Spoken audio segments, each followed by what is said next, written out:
भारत गौरव आचार्य श्री पुलक सागर जी गुरुदेव के प्रवचन और लेटेस्ट धार्मिक भजन व कार्यक्रम निशुल्क देखने व सुनने के लिए हमारे YouTube चैनल जीन शरणम मीडिया को आज ही सब्सक्राइब करें और सबसे पहले देखने के लिए बेल आइकन पर क्लिक जरूर करें। तुम गाना भले गा लो, गजल गा लो, गीत गा लो, कि कोई मुझे मेरा बचपन वापस लौटा दे, केवल गाते ही रह जाओगे। बचपन कभी वापस नहीं लौटा करता है, जो हाथ से गया तो गया। इसलिए समझदारी इसी में है कि एक एक पल हमारा मौत की तरफ खिसक रहा है। होशियार होते हैं वो लोग जो मौत आने से पहले मोक्ष की यात्रा कर लिया करते हैं। होशियार होते हैं वो लोग कि चिता अग्नि में चिता जले उससे पहले वो चेतना को जागृत कर लिया करते हैं। और होशियार होते हैं वो लोग जो अस्थियां बिखरें उससे पहले आस्थाओं को जन्म दे दिया करते हैं। अस्थियां तो बिखरेंगी बिखरेंगी, कोई बचा ना पाएगा और चिता में ये शरीर धू धू करके जले। होशियार होते हैं वो लोग जो शरीर जलने से पहले अपने कर्मों को जला करके राख कर दिया करते हैं। उसी की जिंदगी सार्थक हुआ करती है। तुम्हारी यात्रा मरघट की हो, उससे पहले परमात्मा की यात्रा कर लो। पड़ोसी तुम्हारा मजाक बनाए, उससे पहले परमात्मा से अपना रिश्ता बना लो। और चार लोग कंधे पर रखकर तुम्हें चिता की तरफ मरघट की ओर ले जाएं, उससे पहले निर्वाण की साधना कर लेना। यही जीवन को और समय को सार्थक क्या मिला? मनुष्य जन्म मिला है, किस लिए मिला है? कुछ करो। खाना पीना ये तो जानवर भी करते हैं, पशु पक्षी भी करते हैं। हमारा जीवन उनसे थोड़ा ऊपर है, हमें कुछ ज्यादा करना है। हम पशु से ऊपर हैं, हम परमात्मा से नीचे हैं। एक बात ध्यान रखना, समय को सार्थक कर लिया तो हम इंसान से उठकर के भगवान तक की यात्रा कर सकते हैं। इतना ऊपर उठ सकता है ये आदमी, इतना ऊपर उठ सकता है, इतना ऊपर उठ सकता है कि चांद तारे भी जहां नीचे रह जाया करते हैं। और इतना गिरेगा, इतना गिरेगा, इतना गिरेगा कि पशु का स्तर भी नीचे रह जाए, पशु को भी शर्म लगने लगे। आदमी उठता है तो बहुत उठता है और आदमी गिरता है तो पतन की बिल्कुल खाई में जाकर के गिर जाया करता है। जीवन को समझने का थोड़ा सा प्रयास करिए। निकल गया समय। कल गुरुवार था, आज शुक्रवार है। कल शनिवार आ जाएगा, फिर रविवार आ जाएगा। क्या किया तुमने अपनी जिंदगी में? एक दादाजी आए मेरे पास, आकर के बोले, महाराज अभी ग्वालियर में जब से मैं आया हूं, जन्मदिन मनाने का बड़ा शौक लगा हुआ है। किसी का भी मनता है चलो महाराज के पास।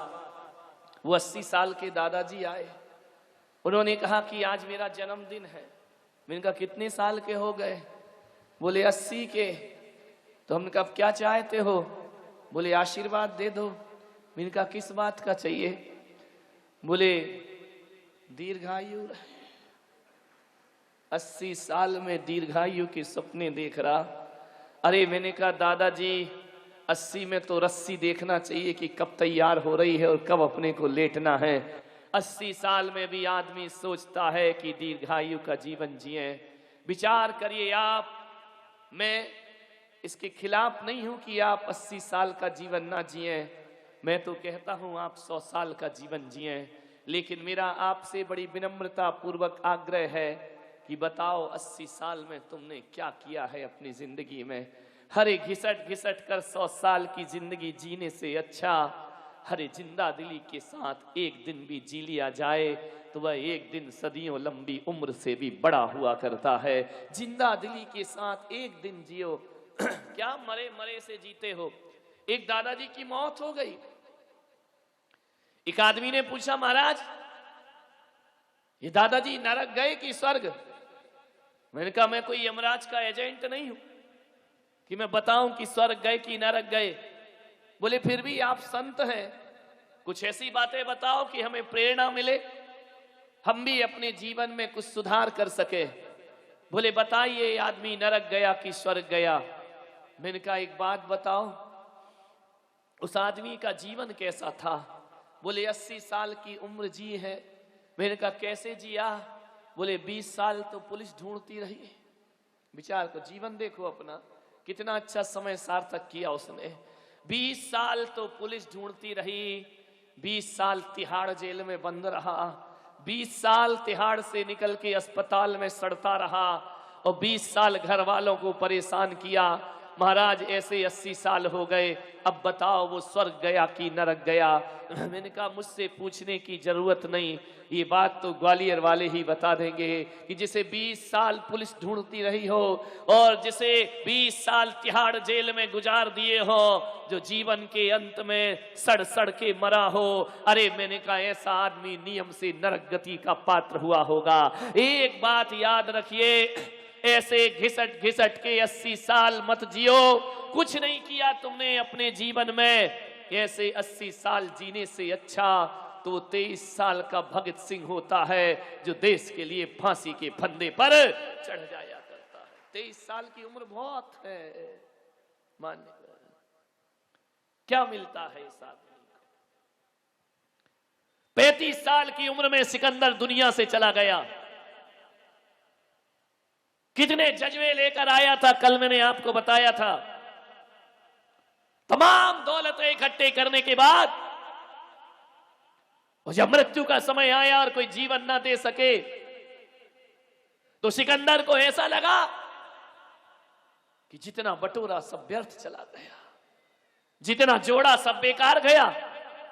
कभी ख्याल करना अकेले में बैठ करके, ये जो तिजोरियां हमारी भर रही हैं, ये जो हम धन के अंबार लगा रहे हैं, हम जो परिग्रह को जोड़े जा रहे हैं, एक बात याद रखना, जोड़ कर रख लो चाहे कितने भी हीरे मोती, मगर ये याद रखना कफन में जेब नहीं होती। जब जाओगे तो लगेगा कि लुट करके चली जिंदगी, जीवन भर बटोरा है। नारायण कृष्ण कहते हैं, गीता में उपदेश करते हैं कि तुम्हारा क्या था और क्या खो करके तुम जा रहे हो, तुम लेकर क्या आए थे जो खो करके जाओगे। विचार करिए, तुम्हारा है क्या जो दुनिया से बटोर करके ले जाओगे? अरे खाली हाथ आया है और खाली हाथ जाएगा। एक बात याद रखना ग्वालियर वालों, मैं आपसे कहने जा रहा हूं, लोग कहते हैं कि जब आदमी दुनिया में आता है तो खाली हाथ आता है, हाथ फैला मुट्ठी बांध कर आता है और हाथ फैला के जाता है। लेकिन मैं पुलक सागर कह रहा हूं कि जब तुम इस धरती पर आए थे, धन लाए हो ना लाए हो, दौलत लाए या ना लाए, कोई फर्क नहीं पड़ता है। तुम मकान लेकर आए हो या ना आए हो, लेकिन जब तुम इस धरती पर आए थे तो एक शरीर लेकर जरूर आए थे। लेकिन नादानो, जब दुनिया से जाओगे तो शरीर भी यहीं छोड़ करके चला जाता है आदमी, शरीर भी उसका साथ में जाता नहीं। एक शरीर लेकर तो आदमी आता ही आता है ना, एक शरीर के लिए बिना कोई दुनिया में नहीं आता है। लेकिन जब जाता है, शरीर भी इस धरा का इस धरा पे सब धरा रह जाएगा। साथ में लाया था क्या जो साथ में ले जाएगा? कुछ करो अपने जीवन में। एक प्रसंग याद आ रहा, राम सेतु का निर्माण हो रहा है, सीता का हरण हो गया, समुद्र में बांध बांधा जा रहा है, राम किनारे बैठे देख रहे हैं। देखते देखते उनकी निगाह एक गिलहरी पर पड़ी। राम क्या देखते हैं कि वह गिलहरी समुद्र में जाती है, डुबकी लगाती है, वहां से निकलती है, धूल में लौटती है। वो जो नल और नील पूरी वानर सेना पत्थरों का पुल बना रहे थे, उन पत्थरों के बीच में जाकर के बैठती है थोड़ी देर, फिर निकलती है, फिर समुद्र में जाती है, फिर धूल में लौटती है, फिर पत्थरों के पास जाती है। राम ने एक बार देखा, 2 बार देखा, 50 बार हो गए। राम ने हनुमान से कहा कि हनुमान जाओ जरा उस गिलहरी को उठा करके लाओ। हनुमान गए और गिलहरी को उठा करके लाए। राम ने गिलहरी को अपने हाथ में रखा, और उस गिलहरी से पूछा कि बता तू ये करती क्या है, समुद्र में जाती है, धूल में लौटती है, ये क्या कर रही है, तुझे क्या तकलीफ है? गिलहरी ने कहा मैं कुछ नहीं कर रही हूं। तो बोले नहीं कुछ तो कर रही है। बोले बात यह है कि सीता जैसी सती का हरण हो जाए और उसके सील की रक्षा के लिए कोई पति, कोई पुरुषोत्तम भगवान राम सेतु का निर्माण कराए। मैं गिलहरी, मुझसे बड़ी बड़ी चट्टानें तो नहीं उठ सकती हैं, मेरे शरीर में वो दम नहीं है, लेकिन प्रभु राम मैं भी चाहती हूं कि शुभ कार्य में मेरा भी थोड़ा सा अंशदान होना चाहिए। जब ये पत्थर पर पत्थर पड़ेंगे, पत्थर पर पत्थर जमेंगे और बीच में उनमें जो संधि स्थान रह जाएगा, बीच में जो खाली स्थान रह जाएगा, यदि उस पत्थर पर उस खाली स्थान को ना भरा तो मैं सोचती हूं कि पत्थर स्लिप हो जाएगा। इसलिए मैं अपने शरीर के मुताबिक गीली होकर मिट्टी इकट्ठी करती हूं और ले जाकर पत्थरों के बीच में भर दिया करती हूं। मेरा इतना ही सहयोग है और मैं कुछ नहीं कर सकती हूं।